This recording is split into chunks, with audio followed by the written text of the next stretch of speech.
Someone near you just yawned. Maybe it was minutes ago. Maybe it's happening right now reading this sentence. There's a real chance you're about to yawn yourself simply because this video mentioned the word enough times. That should feel strange, because it is strange. You are about to involuntarily copy a behavior from a person you may not even remember seeing. Do it, triggered by nothing more than a description in text. No other reflex works like this. You don't spontaneously cough because someone described coughing. You don't sneeze because you read the word sneeze 4 times in a row. Yawning breaks the rules that every other reflex in your body follows. And the deeper you look into why, the stranger it gets. Let's start with the obvious explanation, the one you were probably taught as a kid. You yawn because your brain needs more oxygen. It's a tidy, satisfying explanation. It's also, according to decades of research, almost certainly wrong. A researcher named Robert Provine, often considered the founding figure of modern yawning research, tested this directly. If yawning exists to pull in more oxygen, then breathing pure oxygen beforehand should reduce yawning, and breathing air with elevated carbon dioxide, the kind of air that would make you desperate for oxygen, should dramatically increase it.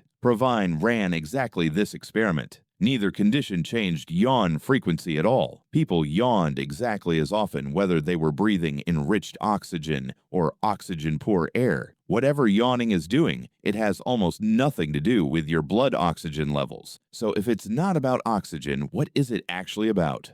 A researcher named Andrew Gallup, who has spent much of his career specifically studying yawning, proposed something that sounds almost too simple at first. Yawning cools your brain. Here's the mechanism. When you yawn, your jaw stretches wide, which increases blood flow to the face and skull. Cool air rushes deeply into your sinuses and mouth during the long inhale. That combination, increased blood flow plus a rush of cooler air, acts like a small radiator system, pulling excess heat away from your brain and helping regulate its temperature. This sounds minor until you realize how sensitive your brain actually is to temperature. Your brain performs best within a very narrow thermal range. Push it even slightly too hot, and cognitive performance measurably drops. Alertness fades. Reaction time slow. Decision-making gets worse. Your brain, unlike most of your other organs, cannot afford to run hot for long. Gallup tested this theory in a way that sounds almost too clever. He had participants hold either a warm pack or a cold pack against their forehead while watching videos of other people yawning, footage specifically chosen because watching someone yawn reliably triggers a yawn in most viewers. The people holding the cold pack yawned significantly less than the people holding the warm pack. Cooling the forehead directly suppressed the contagious yawn response. If yawning exists to cool an overheating brain, artificially cooling the brain beforehand should reduce the urge to do it. That's exactly what happened. This also explains something that used to be a genuine mystery. Yawning follows a predictable daily pattern, spiking in frequency right after waking up and right before falling asleep. Those are precisely the 2 moments when your brain's internal temperature is shifting most rapidly, warming up as you transition out of sleep and beginning to cool down as you transition into it. A brain cooling mechanism should fire hardest exactly at those transition points. It does. There's an even stranger piece of supporting evidence, and it comes from something you might not expect. Ambient temperature outside your body changes how often you yawn.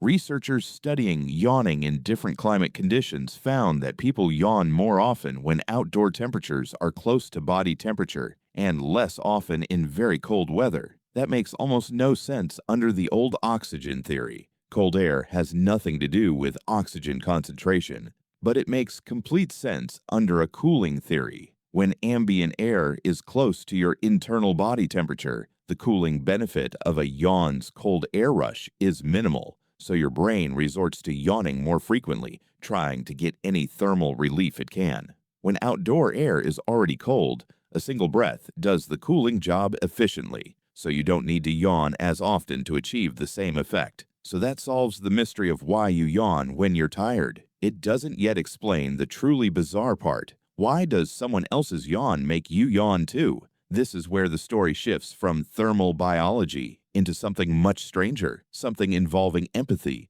social bonding, and one of the more unsettling findings in developmental psychology. Contagious yawning isn't universal even among species that yawn. Most animals yawn, but very few catch yawns from each other the way humans do. Contagious yawning has been documented in humans, chimpanzees, bonobos, and dogs, species with unusually developed social cognition and, notably, a documented capacity for something resembling empathy. That's not a coincidence researchers have overlooked. A study led by researcher Elizabeth Cerulli examined contagious yawning in relation to empathy scores and found a measurable correlation. People who scored higher on empathy assessments were more susceptible to catching a yawn from someone else. The effect wasn't enormous, but it was consistent, and it pointed toward something researchers had suspected for a while. Contagious yawning might be tapping into the same neural machinery your brain uses to simulate and understand other people's internal states. Here's a finding that makes this connection even harder to dismiss. A researcher named Atsushi Senju studied contagious yawning in children with autism spectrum disorder, a condition frequently associated with differences in social cognition and theory of mind, the capacity to model what another person is thinking or feeling. Senju's research found that children with autism were significantly less likely to catch a yawn after watching someone else yawn compared to neurotypical children of the same age. Interestingly, both groups yawned at similar rates spontaneously, on their own. The difference wasn't in yawning itself.